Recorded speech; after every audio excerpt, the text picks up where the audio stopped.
अस्सलाम वालेकुम जी। मैं डॉक्टर उबैदुर रहमान। डॉक्टर साहब है मेरा बच्चा बिल्कुल सही ਸੀਗਾ ਪਹਿਲੇ, ਹੁਣ ਤੇ ਕੋਈ ਸ਼ੈ ਖਾਂਦਾ ਪੀਂਦਾ ਵੀ ਨਹੀਂ। ਜੋ ਚੀਜ਼ ਇਹਨੂੰ ਦੇ ਦਿਓ ਇਹ ਉਲਟੀ ਕਰਕੇ ਬਾਹਰ ਕੱਢ ਦਿੰਦਾ ਹੈ, ਜਾਂ ਫਿਰ ਕੀ ਹੈ ਕਿ ਇਹ ਮੁਸਲਸਲ ਬਿਮਾਰ ਰਹਿ ਰਿਹਾ है। ਇਹਨੂੰ ਪੋਟੀਆਂ ਲੱਗ ਜਾਂਦੀਆਂ ਨੇ, उल्टियाँ लग ਜਾਂਦੀਆਂ ਨੇ। ये आमतौर पे लोग छोटे बच्चों के लिए जो कि 8-9 महीनों से लेकर 1.5 साल की उम्र के होते हैं, तो उनके बारे में लोगों की बड़ी कॉमन ये एक कंप्लेंट होती है। पूछे हैं कि दूध कौन सा दिया था शुरू से? डॉक्टर साहब गाय वाला दूध दिता सीगा। गाय का दूध क्यों दिया था? डॉक्टर साहब माँ का दूध है नहीं सी। या क्या कहते हैं कि जी घर वालों ने कहा तो गाय का दूध लगा दिया। गाय का ही क्यों लगाया, डिब्बे वाला दूध क्यों नहीं लगाया? डॉक्टर साहब डिब्बे वाला दूध तो महंगा ही बड़ा है, वो तो असी अफोर्ड नहीं से कर सकते। देखें, जो गाय भैंस बकरी का दूध होता है ये हाई प्रोटीन दूध होता है। इसके अंदर निशास्ता की मिकदार ज़्यादा होती है, जो कि छोटे बच्चे की 1 साल की उम्र से पहले तक के बच्चे की अंतड़ियाँ इस तरह की नहीं बनी होती कि वो गाय के दूध को हज़म कर सकें, उसमें से जो ज़रूरी अज्जा हैं उसको उठा सकें। जिस वजह से क्या होता है कि माँ के पेट से जब बच्चा पैदा होता है तो वो पूरी एचबी लेके आता है। आहिस्ता आहिस्ता ऊपर से अज्जा ना मिलने की वजह से 9-10 महीने की उम्र पर पहुँचते पहुँचते बच्चा बेइंतहा खून की कमी का शिकार हो जाता है।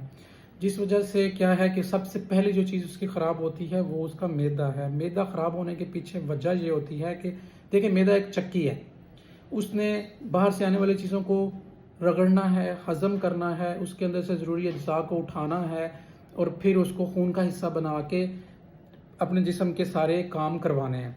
अब जब एक चक्की को चलने के लिए फ्यूल चाहिए और मैदे का फ्यूल जो है वो खून है।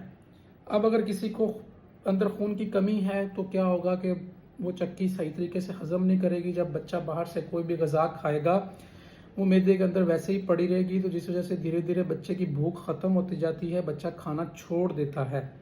अब पहले क्या हुआ था कि जी गाय वाले दूध की वजह से आयरन की कमी हुई, दूसरे अज्जा की कमी हुई और आहिस्ता आहिस्ता खून की कमी हुई। उस खून की कमी की वजह से मैदा ख़राब होने से मज़ीद खून की कमी हुई। एक साइकिल चल जाता है जिसके साथ बच्चा मज़ीद डाउन से डाउन होता जाता है। अब जी हल क्या करें? हल ये है कि 1 साल की उम्र तक बच्चे को गाय भैंस बकरी का दूध मत दें, माँ का दूध दें। माँ के दूध के अलावा और कोई दूध मत दें, या इंसान का ही दूध देना चाहिए। किसी खातून और का दिलवा सकते हैं आप। पहले ज़माने में तो ये चीज़ें आमतौर पे हुआ करती थीं कि इस तरह की दाई हुआ करती थीं जो कि बच्चों को दूध पिलाया करती होती थीं, लेकिन अब वो रिवाज ख़त्म हो गया हुआ है। तो अब डिब्बे वाला फार्मूला मिल्क होता है। फार्मूला मिल्क को माँ के दूध के करीब करीब बनाने की कोशिश की जाती है। गो के माँ के दूध का मुकाबला वो कभी नहीं कर सकता, लेकिन उसमें इतना अज्जा डाले गए होते हैं कि बच्चा खून की कमी का शिकार उतना नहीं होता जितना गाय भैंस बकरी के दूध की वजह से हो जाता है।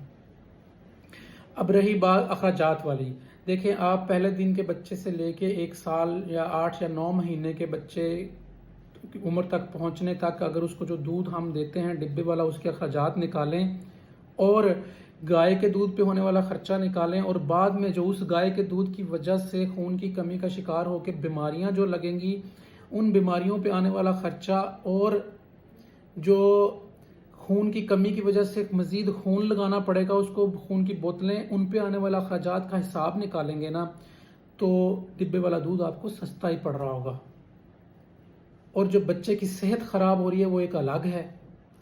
तो इसलिए बराए मेहरबानी बच्चे को गाय भैंस बकरी का दूध मत दिया करें, वालदा का दूध दें। वालदा का दूध ना आने की भी बहुत सारी वजूहात होती हैं, उस पर अलग से हम एक वीडियो बनाएंगे, उस पर एक डिस्कशन करेंगे। अगर गाय का दूध माँ का दूध नहीं है किसी वजह से, तो गाय भैंस बकरी का दूध ना दें, बल्कि डिब्बे वाला दूध दें, ताकि आपका बच्चा ठीक सेहतमंद रह सके। और अपने डॉक्टर को दिखाते रहा करें ताकि वो आपको बता सके कि किस उम्र से डिब्बे वाला दूध को किस किस्म में शिफ्ट करना है, और ओपरी चीज़ें जो कि ठोस ग़िज़ा कब शुरू करवानी है, सेमी सॉलिड कब शुरू करवानी है, लिक्विड्स कौन से देने हैं, किस किस उम्र में कौन कौन सी अज्जा दी जाएं ताकि बच्चे की सेहत कंप्रोमाइज़ ना हो।